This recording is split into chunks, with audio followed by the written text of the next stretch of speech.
guys, assalamualaikum. Welcome back to our channel Annuskitchenlab. അപ്പോൾ ഇന്ന് ഞാൻ വന്നിട്ടുള്ളത് ഒരു അടിപൊളി പന്നി പോലത്തെ ഒരു ബണ്ണിൻ്റെ റെസിപ്പി ആയിട്ടാണ്. അപ്പോൾ ഇതിൽ ചിക്കൻ ഫില്ലിംഗ് ഒക്കെ വെച്ചിട്ട് കഴിക്കാൻ വളരെയധികം ടേസ്റ്റിയാണ്. അപ്പോൾ നമുക്ക് ഈ ഒരു ബയോ ബൺ എങ്ങനെ തയ്യാറാക്കി എടുക്കാൻ നോക്കാം. അപ്പോൾ ആദ്യം തന്നെ ഞങ്ങൾക്ക് ഒന്ന് ഈസ്റ്റ് പ്രൂഫ് ചെയ്യാൻ വേണ്ടിയിട്ട് വെക്കാം. അപ്പോൾ ഇതിലേക്ക് ഒരു ടീസ്പൂൺ ഈസ്റ്റ് ചേർത്ത് കൊടുക്കാം. അതിനുശേഷം ഒരു ടേബിൾ സ്പൂണ് പഞ്ചസാര ചേർത്തെടുത്തിട്ട് അര കപ്പ് ഇളം ചൂടുള്ള വെള്ളം കൂടെ ചേർത്ത് ഞങ്ങൾക്ക് ഇതൊന്ന് പ്രൂഫ് ചെയ്യാൻ വേണ്ടി വെക്കാം. ഇനി ഞങ്ങൾക്ക് മാവ് കുഴച്ചെടുക്കാം. അപ്പോൾ അതിനായിട്ട് ഞാനിവിടെ 2 കപ്പ് മൈദ എടുത്തിട്ടുണ്ട്. ഇനി 3 ടേബിൾ സ്പൂണ് പാൽപ്പൊടി ചേർത്ത് കൊടുക്കാം. അപ്പോൾ പാൽപ്പൊടിക്ക് പകരമായിട്ട് കോൺഫ്ലവർ പൊടി ചേർത്തിട്ട് നിങ്ങൾക്ക് ചെയ്യാം. പക്ഷെ കൂടുതൽ ടേസ്റ്റ് ഉണ്ടാവുക പാൽപ്പൊടി ചേർത്താലാണ് കേട്ടോ. ഇനി ഇതിലേക്ക് 1.5 ടീസ്പൂണ് ബേക്കിംഗ് പൗഡർ ചേർത്ത് കൊടുക്കാം. പിന്നെ 2 ടേബിൾ സ്പൂണ് ഒലീവ് ഓയിലും 1 ടീസ്പൂണ് ഉപ്പ് ചേർത്ത് കൊടുക്കാം. ഇനി ഇതിലേക്ക് പൊങ്ങി വന്നിട്ടുള്ള ഈസ്റ്റ് ചേർത്ത് നന്നായിട്ട് ഇതൊന്ന് കുഴച്ചെടുക്കാം. അപ്പോൾ ഈസ്റ്റ് മാത്രം വെച്ച് ഞങ്ങൾക്ക് ഈ ഒരു ഡോ കുഴച്ചെടുക്കാൻ പറ്റില്ല. അതുകൊണ്ട് ഞാനിവിടെ ഒരു 1/4 കപ്പ് വെള്ളം എടുത്തിട്ടുണ്ട്. അപ്പോൾ കുറച്ചായി ആഡ് ചെയ്തിട്ട് ഞങ്ങൾക്ക് ഇതൊന്ന് നല്ല സോഫ്റ്റ് ഡോ ആയിട്ടൊന്ന് കുഴച്ചെടുക്കാം. അപ്പോൾ ആവശ്യത്തിന് ആ ഒരു സോഫ്റ്റ് ഡോയുടെ രീതിയിൽ നമുക്ക് കുഴച്ചെടുക്കാൻ ആവശ്യമായ വെള്ളം കുറച്ചായി ചേർത്തിട്ടൊന്ന് നമുക്ക് ഡോ തയ്യാറാക്കിയെടുക്കാം. അപ്പോൾ ഇതാ ഞാനിവിടെ ഡോ കുഴച്ചെടുത്തിട്ടുണ്ട്. നല്ല സോഫ്റ്റ് ഡോ ആയിട്ട് വേണം കേട്ടോ കുഴച്ചെടുക്കാൻ വേണ്ടിയിട്ട്. ഇനി ഞങ്ങൾക്ക് ഇതൊന്ന് നന്നായിട്ട് കുഴച്ചതിന് ശേഷം ഇതിലേക്ക് ഓയിൽ ഒന്ന് സ്പ്രെഡ് ചെയ്തിട്ട് നമുക്കിതൊന്ന് പൊങ്ങാൻ വേണ്ടിയിട്ട് ഒരു സൈഡിലേക്ക് മാറ്റി വെക്കാം. ഇപ്പോൾ 1-2 മണിക്കൂർ ഇതൊന്ന് മാറ്റി വെക്കാം. കുറച്ച് തണുപ്പുള്ള ഒരു ഏരിയ ആണെങ്കിൽ ഏകദേശം 2 മണിക്കൂറെങ്കിലും ഞങ്ങൾക്കിത് റെസ്റ്റ് ചെയ്യാൻ വേണ്ടി വെക്കണം. ഇനി ഞങ്ങൾക്ക് ബയോബണിൻ്റെ ഫില്ലിങ് തയ്യാറാക്കിയെടുക്കാം. അതിനായിട്ട് ഞാനിവിടെ ഒരു ഫ്രൈ പാനിലേക്ക് ഓയിൽ ഒഴിച്ച് കൊടുത്തിട്ടുണ്ട്. ഒലീവ് ഓയിലാണ് കേട്ടോ ഞാൻ യൂസ് ചെയ്തിട്ടുള്ളത്. സാധാരണ വെജിറ്റബിൾ ഓയിലായാലും കുഴപ്പമൊന്നുമില്ല കേട്ടോ. അപ്പോൾ ഞാനിവിടെ ചിക്കന് മാരിനേറ്റ് ചെയ്തെടുത്തിട്ടുണ്ട്. ഉപ്പും അതുപോലെ തന്നെ മുളക് പൊടിയൊക്കെ വെച്ചിട്ട് ഞങ്ങൾക്കിതൊന്ന് ഫ്രൈ ചെയ്തെടുക്കാം. അപ്പോൾ ചിക്കൻ ഇവിടെ ഫ്രൈ ആയി വന്നിട്ടുണ്ട്. ഞങ്ങൾക്കിതൊരു സൈഡിലേക്ക് മാറ്റി വെച്ചിട്ട് ഞങ്ങൾക്കിതിൻ്റെ മസാല തയ്യാറാക്കിയെടുക്കാം. അപ്പോൾ ഞാൻ ഈ മസാല തയ്യാറാക്കാനും ഒലീവ് ഓയിൽ തന്നെയാണ് യൂസ് ചെയ്യുന്നത്. കൂടുതൽ ടേസ്റ്റി ആയിട്ട് വരെ മസാല ഒക്കെ തയ്യാറാക്കുമ്പോൾ ഒലീവ് ഓയിലാണ് കേട്ടോ. ഹെൽത്തി ആയിട്ടുള്ള ഒരു ഓയിൽ എന്ന് പറയുമ്പോൾ ഒലീവ് ഓയിൽ തന്നെയാണ് കൂടുതൽ ഹെൽത്തി ആയിട്ടുള്ള ഒരു ഓയിൽ. ഇനി ഞങ്ങൾക്ക് ഇതിലേക്ക് ഒരു ടീസ്പൂണോളം ജീരകം ചേർത്ത് കൊടുക്കാം. അതിനുശേഷം ഞാനിവിടെ 2 ഉള്ളി ചെറുതായിട്ട് ചോപ്പ് ചെയ്തെടുത്തിട്ടുണ്ട്. അതുകൂടെ ചേർത്ത് കൊടുക്കുക.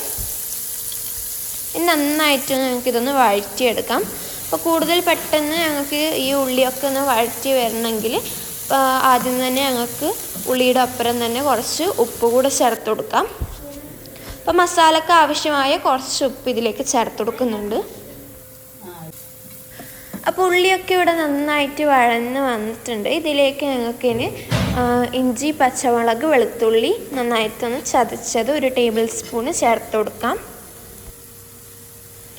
ഇനി ഇതിലേക്ക് ഒരു കാപ്സിക്കം ചെറുതായത് കട്ട് ചെയ്ത് ചേർത്ത് നന്നായിട്ടൊന്ന് വഴച്ചതിന് ശേഷം ഞങ്ങൾ നേരത്തെ ഫ്രൈ ചെയ്ത് മാറ്റി വെച്ചിട്ടുണ്ടായ ചിക്കന് കൂടെ ചേർത്ത് കൊടുക്കാം. ഇനി ഇതിലേക്ക് ഞാൻ 2 സോസാണ് ചേർത്ത് കൊടുക്കുന്നത്. 1 ടേബിൾ സ്പൂണ് ചില്ലി സോസും 1 ടേബിൾ സ്പൂണ് തന്നെ ടൊമാറ്റോ സോസും. ഇനി ഇതിലേക്ക് ഒരു പകുതി പുളിനാരങ്ങ പിഴിഞ്ഞ് ചേർത്തെടുത്തിട്ട് നന്നായിട്ട് ഈ മസാല ഒക്കെ ഒന്നിച്ച് ചേർന്നവരെ നന്നായിട്ടൊന്ന് മിക്സ് ചെയ്ത് കൊടുക്കാം. അപ്പോൾ ബയോബണിൻ്റെ ഉള്ളിൽ ഈ ഒരു ഫില്ലിങ് തന്നെ വേണമെന്നൊന്നുമില്ല. നിങ്ങൾക്ക് വേണമെങ്കിൽ ബീഫിൻ്റെയോ അല്ലെങ്കിൽ ചെമ്മീൻ്റെയോ നിങ്ങൾക്ക് ഇഷ്ടമുള്ള ഏതെങ്കിലും ഒരു ഫില്ലിങ് തയ്യാറാക്കിയിട്ട് അതിൻ്റെ ഉള്ളിലേക്ക് സ്റ്റഫ് ചെയ്ത് കൊടുത്താൽ മതി. അപ്പോൾ നമ്മുടെ മസാലയ്ക്ക് നല്ലൊരു ഫ്ലേവർ കിട്ടാൻ വേണ്ടിയിട്ട് ഞാനിവിടെ 1/4 ടീസ്പൂണ് ഗരം മസാല ചേർത്ത് കൊടുക്കുന്നുണ്ട്. അപ്പോൾ നമ്മുടെ ചിക്കൻ്റെ ഫില്ലിങ് ഇവിടെ റെഡി ആയിട്ടുണ്ട്. ഞങ്ങൾക്കിതിൻ്റെ ഫ്ലെയിം ഓഫ് ആക്കിയിട്ട് ഇതൊന്ന് അടച്ച് വെക്കാം.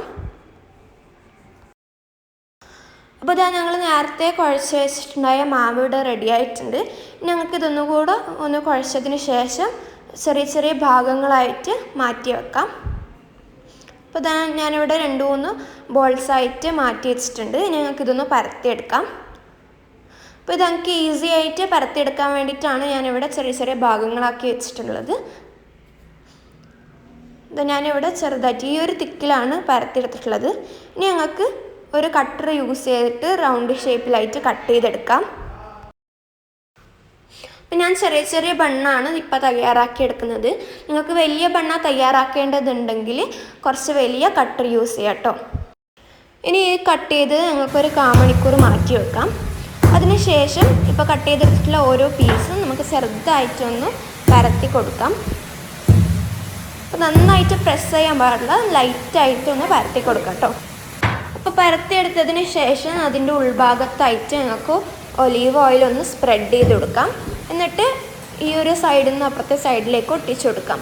അപ്പോൾ ഇതുപോലെ തന്നെ ഞങ്ങൾക്ക് ബാക്കിയുള്ളതിലൊക്കെ ചെയ്തെടുക്കാം. അപ്പോൾ ഇത് ഈ ഒട്ടിച്ച ഭാഗം നമ്മൾ ആവിയിൽ വേവിച്ച് കഴിയുമ്പോൾ അതിങ്ങനെ തുറന്ന് വരും കേട്ടോ. ഞങ്ങൾക്കിത് ആവിയിലൊന്ന് വേവിച്ചെടുക്കാം. ഒരു പ്ലേറ്റിൻ്റെ മുകളിൽ ബട്ടർ പേപ്പർ വെച്ചിട്ട് വേണം ഇത് വെച്ചെടുക്കാൻ വേണ്ടിയിട്ട്. അപ്പോൾ അരിയത്ത് വെച്ചെടുക്കാൻ പാടില്ല, കുറച്ച് ദൂരെയായിട്ട്. ഇത് പൊങ്ങി വരുമ്പോൾ അത് അങ്ങ് ഒട്ടിപ്പോകും. അതുകൊണ്ട് ദൂരെ വെച്ചെടുത്തിട്ട് നമുക്കിതൊന്ന് ആവിയേറ്റെടുക്കാം. അപ്പോൾ ഇതാ 1/4 മണിക്കൂർ കൊണ്ട് തന്നെ നമ്മുടെ ബൺസൊക്കെ റെഡി ആയിട്ടുണ്ട്. നമ്മൾ ഒട്ടിച്ചിട്ടുണ്ടായ ആ ഒരു ഭാഗമൊക്കെ ആവിയിൽ വേവിക്കുമ്പോഴത്തേക്ക് വിട്ട് വന്നിട്ടുണ്ട് കേട്ടോ. നല്ല സോഫ്റ്റാണ്. ഞങ്ങൾക്കിതൊരു പ്ലേറ്റിലേക്ക് മാറ്റാം. ഉണ്ടോ, വിട്ട് വന്നിട്ടുണ്ട്. ഇനി ഇതിൻ്റെ ഉള്ളിലായിട്ടാണ് ഞങ്ങൾ സ്റ്റഫ് ചെയ്ത് കൊടുക്കുന്നത്. അപ്പോൾ ആദ്യം ഞാൻ മയോണീസും അതുപോലെ തന്നെ കെച്ചപ്പും മിക്സ് ചെയ്തതാണ്. ഇനി ഇതിൻ്റെ മുകളിലായിട്ട് ഞങ്ങൾക്ക് മസാല വെച്ചെടുക്കാം. ഇനി ഇതിലേക്ക് ഞാൻ കാപ്സിക്കത്തിൻ്റെ പീസ് കട്ട് ചെയ്തതാണ്. അത് ഉള്ളിൻ്റെ പീസ് കട്ട് ചെയ്തത് ഇതിന് മുകളിലായിട്ട് ഡെക്കറേഷനായിട്ട് വെച്ച് കൊടുക്കുന്നുണ്ട്. അപ്പോൾ ഇതാ നമ്മുടെ അടിപൊളി പന്നി പോലത്തെ ബണ്ണാണ്. ഇത് എന്തായാലും എല്ലാവരും ട്രൈ ചെയ്ത് നോക്കുക. അപ്പോൾ എല്ലാവർക്കും ഈ ഒരു ബയോ ബണ്ണിൻ്റെ റെസിപ്പി ഇഷ്ടപ്പെട്ടെന്ന് വിചാരിക്കുന്നു. ഇഷ്ടപ്പെട്ടാൽ ലൈക്ക് ചെയ്യുക, ഷെയർ ചെയ്യുക, കമൻറ്റ് ചെയ്യുക. ഇനി അടുത്ത വീഡിയോയിൽ പുതിയ റെസിപ്പി ആയിട്ട് കാണാം ഇൻഷാ അല്ലാഹ്. അതുവരേക്കും സ്റ്റേ ട്യൂൺഡ്. അസ്സലാമു അലൈക്കും.